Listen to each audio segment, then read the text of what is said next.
This 2-minute pitch is on informed consent, using Case 1, informed consent or not.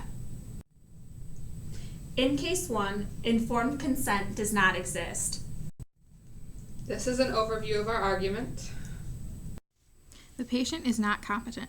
Multiple sclerosis causes damage to the central nervous system and causes memory lapse. The patient is not fully autonomous, meaning she is not rationally capable of self-governance.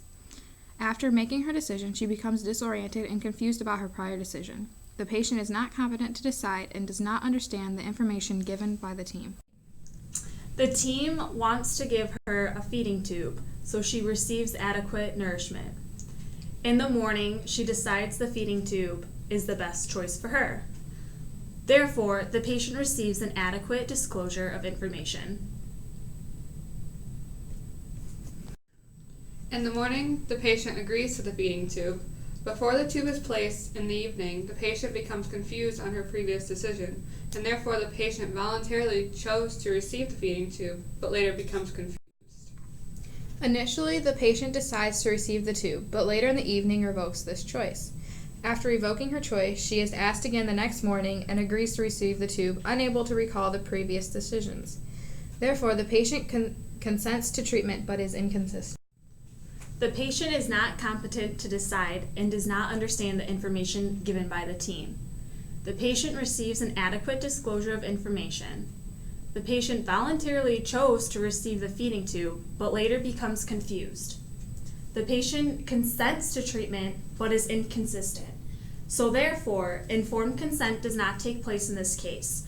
For informed consent, you need the competent patient to decide, adequate disclosure of information, understanding of information, voluntary agreement, and consent to the treatment. Paternalism is the overriding of a person's decision-making for their own good. Paternalism can be justified sometimes if the patient does not have the capacity or ability to make their own decisions. Beneficence is the removing of harm and promotion of a patient's well-being, keeping the best interests of the patient in mind. So therefore, to promote the beneficence, paternalism will need to occur.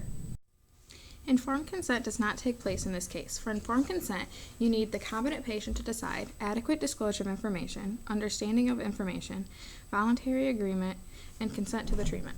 To promote beneficence, paternalism will need to occur. After the patient is considered to lack decision-making capacity, the medical team is to step in and help make medical decisions. Since informed consent does not take place in this case, and the patient is lacking decision-making capacity, paternalism will need to occur in order to promote beneficence. Meaning, the medical team should insert the feeding tube so she receives adequate nourishment. Thank you.